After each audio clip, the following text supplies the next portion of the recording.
Bonjour très chers amis, bonjour très chers internautes, mes chers compatriotes congolais. Je viens en exclusivité, je vous ai dit que c'est ici que vous reviendrez chaque fois pour avoir des informations de façon anticipée et plusieurs éléments que je vous ai annoncés il y a 2, 3, 4, 5 mois commencent à s'accomplir maintenant. Vous avez vu dans mon posting sur ma page Facebook, je vous ai annoncé la suspension du général Delphin Kayimbi qui était jusque cet après-midi le chef d'état-major général adjoint chargé des renseignements militaires. Delphin Kayimbi est mis aux arrêts cet après-midi. Il est soupçonné d'atteinte à la sûreté de l'État. Vous avez vous rappelé dans ma vidéo d'il y a 4-5 jours, il voulait se soustraire, je veux dire quitter la RDC pour l'Afrique du Sud, mais il a été intercepté par les services de la Direction générale des migrations et il a été interdit de quitter le territoire national. Il vous souviendra que même les émissaires américains, sud-africains, etc., pas sud-africains, je vais parler de l'Union africaine, mais aussi de la Grande-Bretagne, répètent plusieurs fois, pour le cas de Peter Pham, qui est l'envoyé spécial américain, a répété plusieurs fois le fait que la collaboration avec l'État congolais, sous le règne du président Tshisekedi, est un petit peu mise en mal par le fait de la présence au sein des institutions et à des postes les plus importants de ceux qui ont commis des violations graves des libertés et droits humains, mais aussi ceux qui sont impliqués dans les massacres. Pour le cas du général Delphin Kayimbi, général Mundos, beaucoup d'autres généraux, des officiers supérieurs qui sont en fonction que le président Tshisekedi a reconduit par proposition de Joseph Kabila. Ces officiers, ces personnalités mettent en difficulté les rapports entre les États-Unis d'Amérique et l'État congolais. C'est ainsi que le président de la République, je vous ai dit par avance que le président de la République va frapper. Il va frapper et ça va venir. Il ne faudrait pas demander à Félix Tshisekedi de déraciner en un an un régime de Joseph Kabila précédé. Voilà, il faut les combiner, les deux Kabila. Il vous souviendra que l'AFDL a été le produit de l'ensemble de la communauté internationale. C'est la communauté internationale tout entière qui a placé ce régime des Kabila là, au Congo. Donc, il ne faut pas attendre de Tshisekedi, par coup de baguette magique, qu'il le fasse en un an, en un jour. C'est difficile. Il faut aller sagement, intelligemment, mais méthodiquement. Le président Tshisekedi, non seulement vient de mettre en détention, je veux dire, l'arrestation du général Delphin Kayimbi, mais vient d'ordonner qu'il y ait audit de la gestion de son cabinet. Pourquoi? J'ouvre une parenthèse. C'est la première fois, sauf si quelqu'un a d'autres informations, c'est la première fois qu'au Zaïre, en RDC, un chef de l'État sollicite l'audit à son cabinet. C'est la première fois de l'histoire de mon pays. Il va s'envoler samedi pour les États-Unis. Il demande qu'il y ait audit à son cabinet. Pourquoi? Les enquêtes liées au détournement, que ce soit pour le programme de 100 jours, que ce soit pour les 7 mois avant que le gouvernement n'arrive, je vous ai dit plusieurs fois ici que Vital Kamerhe a, lors de sa première décision, intimant l'ordre à toutes les régies financières, à toutes les structures de l'État, au gouvernement central, qu'au gouvernement provinciaux, l'ordre de n'engager aucune dépense si la présidence n'accordait pas son aval. Depuis 7 ans, je veux dire 7 mois, Vital Kamerhe a été l'ordonnateur de toutes les dépenses de l'État. Tous les marchés se passaient de gré à gré. Et donc, la première personne concernée dans les détournements des fonds, c'est d'abord et avant tout Vital Kamerhe pour les 7 mois avant que le gouvernement Ilunga Kamba n'arrive. Que ce soit le DG de l'Office des routes qui est, au moment où je vous fais cette vidéo, aux arrêts, par mandat d'arrêt provisoire au parquet général de Matete, pour détournement des fonds alloués aux sautes de moutons. Les Libanais, les Indiens qui ont été commis à ces projets-là, les projets se passaient de gré à gré, ça veut dire Vital appelait quelqu'un, bon, ton entreprise va faire ceci, voilà les fonds, les comptes vont ceci, et puis d'autres comptes, des sommes d'argent vont à l'étranger, etc. Ces gens ne veulent pas mourir seuls, ils sont en train de citer tout le monde. Et les noms de Vital Kamerhe reviennent 1001 fois. Alors, Tshisekedi doit s'assumer, il s'en va aux États-Unis, mais il faut qu'il y ait audit à son cabinet. Les cas échéants, si Vital Kamerhe s'avère être, parce que c'est 80% des chances qu'il soit inculpé, il doit répondre devant des cours et tribunaux. J'ouvre encore une parenthèse. Les gens qui ne sont pas avisés autour de, je vais dire, de de Vital Kamerhe et tous qui ne comprennent pas la politique diront non, Kamerhe qui a aidé Tshisekedi à être là où il est, maintenant c'est comme ça qu'il lui paye. Pas du tout, chers amis, pas du tout. Pas du tout. Vital Kamerhe a, excusez-moi l'expression, la chose immonde de l'opposition. Un peu comme vous voyez aujourd'hui, Lisanga Bonganga commence à revenir à l'opposition et vous lui donnez la place. Je vous ai dit, et Martin Fayoulou, je lui donne raison pour ça, il dit, si Kamerhe rentre à l'opposition, moi je m'en vais. Kamerhe n'existait plus dans le sondage de la crédibilité du peuple congolais. Quand il a accompagné, il a cassé l'opposition pour ramener les gens avec Edem Kodjo dans les dialogues de Edem Kodjo de la cité de l'Union africaine, vous vous rappelez, en septembre 2018. Et plus tard, il revient à la Senko, etc. Vital Kamerhe n'était plus dans le sondage, dans les cœurs des Congolais. Déjà, depuis 2011, lorsqu'il a tourné l'aventure à Etienne Tshisekedi. Donc, celui qui a ramené dans l'odeur de sainteté Vital Kamerhe, qui lui a ramené dans la crédibilité, c'est Félix Tshisekedi, qui lui a donné la résurrection, une survie politique. Et Vital Kamerhe sait que c'est la récolte des dernières saisons. Il s'est payé vraiment très cher, mais il doit répondre, il doit assumer. Faites attention avec Lisanga Bonganga, qui vous fait croire qu'il devient opposant et qui demande un dialogue. Je crois qu'à faire dialogue, je vais en revenir la semaine prochaine. Je vous ai dit que le DG de l'Office des routes est aux arrêts, les Libanais ont été aux arrêts, et tous ces gens citent Vital Kamerhe, citent les proches de Kamerhe, citent aussi les proches de Tshisekedi dans ces affaires-là. Pas que Kamerhe. Et j'ai saisi de l'occasion pour vous dire, autant nous allons nous débarrasser des Kabila, la fin de cette année ou l'année prochaine, ou 10 ans plus tard, je n'en sais rien, autant aux côtés de Félix Tshisekedi, nous allons nous débarrasser de tous les médiocres. J'ouvre encore une parenthèse. Etienne Tshisekedi était un noble, au-delà de ses défauts comme être humain. Etienne Tshisekedi Wamulumba, qui est mort, c'était un noble, un type digne. Qu'aujourd'hui, Félix Tshisekedi effectue un voyage, lui, président de la République, et les gens qui sont de sa délégation vont voler des draps dans les hôtels. Les journaux ont parlé en Allemagne. C'est honteux. Félix Tshisekedi est en train de griller le poulet avec sa propre graisse.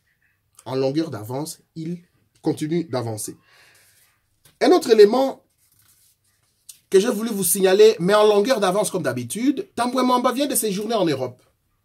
Officiellement, c'est pour négocier, pour la levée des sanctions des proches de Joseph Kabila qui sont sanctionnés par l'Union européenne. Mais nos sources nous renseignent avec certitude qu'il se positionne. Il se positionne aussi pour lui-même. Pourquoi? Selon les indiscrétions. Alors, si les deux camps se neutralisent, ça, c'est pour reprendre ses propres... c'est qu'on m'a rapporté. Alors, il vient montrer qu'il peut être digne, crédible, parce qu'il est constitutionnellement... Quels sont les deux camps qu'il est en train de dire?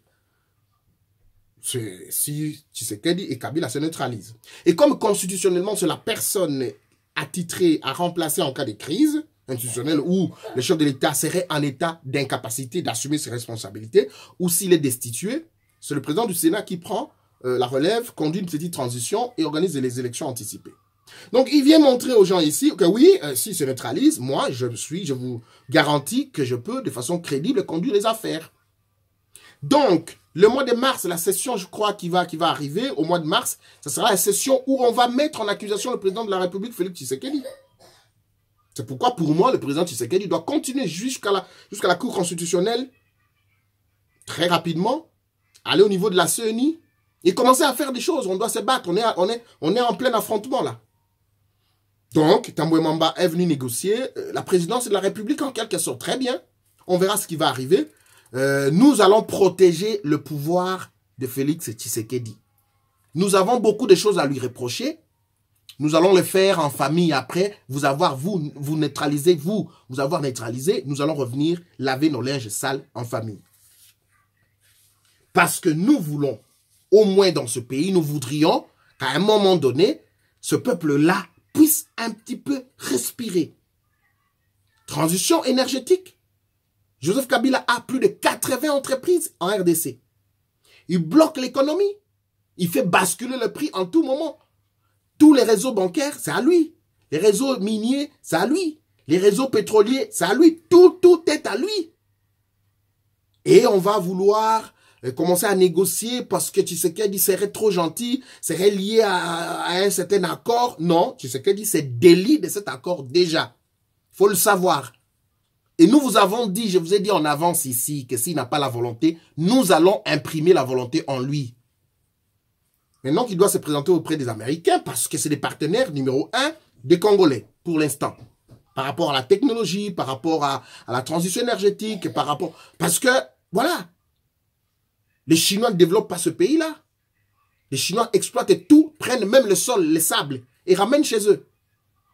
Alors, soit nous allons dans le bloc russo-chinois et coréen asiatique, soit nous allons dans le bloc américain, etc., occidental. Et là, la carte se joue à table et savoir négocier.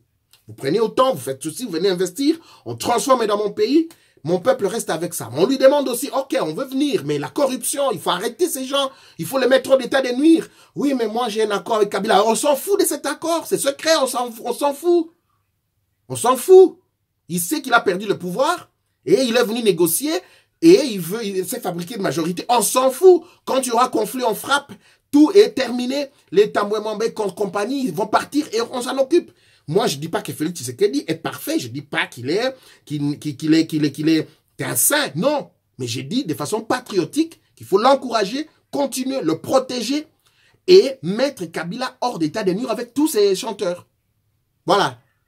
Ses collaborateurs commencent, d'autres commencent à vouloir traverser Brazzaville. Ils doivent rester là-bas. Les Atundu, les ceci, les Tamboué-Mamba commencent à venir négocier, jouer leur petite carte ici.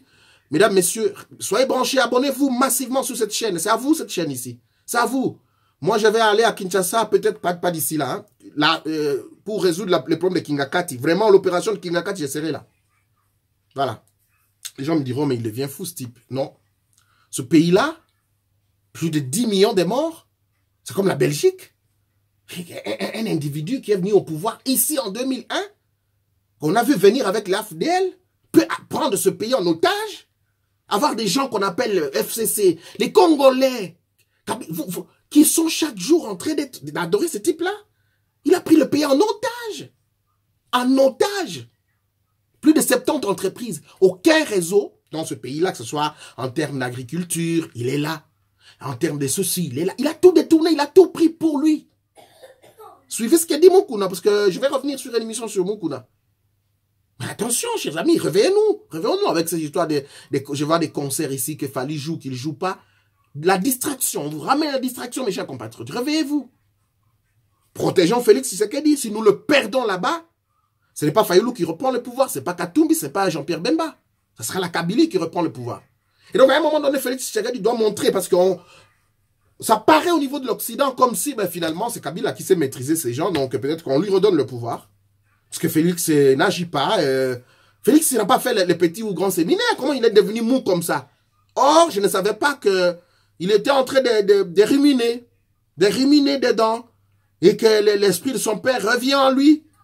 Il a signé avec vous, conférence nationale souveraine, après il prend son stylo, il rebiffe et tout, terminé, tout est suspendu, il continue B52. Mesdames, messieurs, de façon patriotique, il y a des choses à reprocher à Tshisekedi. Mais pour l'instant, c'est lui qui a pris la commande du bateau dont se trouvent les pirates. Là, la commande, on ne combat pas maintenant. Parce que nous sommes dans ces bateaux avec les pirates armés. Cherchons de façon intelligente et intelligible. Maîtriser ces gens, les mettre hors d'état de nuire du bateau qui a plus de 100 millions de Congolais. Et ensuite, nous dirons à notre capitaine, ouais, vous êtes héros, mais plus question de faire des alliances comme ça. Et nous allons reconstruire le pays. Je reviens et je termine ma vidéo en 1 minute par cette affaire. Je vous ai parlé de 19 ans ou 21 ans de pouvoir de Félix Tshisekedi. Je ne m'en excuse pas. Je vais m'expliquer, tout simplement. Le plus grand chantier pour Félix Tshisekedi, ce n'est pas des routes, ce n'est pas des écoles, c'est Kabila. C'est le plus grand chantier. Qui d'entre vous ne sera pas reconnaissant à Félix Tshisekedi de nous avoir mis hors d'état de nuire Kabila? Qui de vous? Et de cela, nous pouvons, nous, comme la constitution française, américaine, etc., revoir, parce que le mandat de 5 ans est très peu. Nous pouvons dire le référendum constitutionnel, nous mettons les mandats à 7 ans. Il a 5 ans, il termine ces 5 ans. Si le référendum passe, et qu'il est élu parce qu'il a déjà l'accord, le cœur de tous les Congolais, la seule chose que nous lui reprochons, c'est l'alliance avec Kabila. Donc, s'il arrive à nous mettre hors d'état de nuire, Joseph Kabila et tous ces corrompus, c'est que Félix rentre dans le cœur des 100 millions de Congolais qui vont l'investir comme magistrat suprême. Et s'il y a réforme constitutionnelle de 7 ans, il sera élu. Il sera peut-être réélu, ça fait 14 ans, plus les 5 ans qu'il a passé, il a 19 ans. C'est de ça que j'ai parlé. Donc, c'est des choses comme ça. Et c'est pour ça, si vous êtes d'accord avec moi, alors abonnez-vous à ma chaîne TTS TV pour beaucoup plus d'informations d'actualité patriotique sur la récupération. Je vous ai dit, dans une guerre, on a arraché la capitale, on consolide ce pouvoir que nous avons dans la capitale avant de poursuivre l'ennemi dans ses provinces. Nous allons bientôt nous occuper de Zoé Kabila qui fait rentrer les armes clandestinement par la Tanzanie. Nous sommes au courant, on le sait. Zoé ne va pas nous échapper. Il n'a pas les moyens. Merci infiniment. Rendez-vous au prochain numéro, chers amis. Au revoir.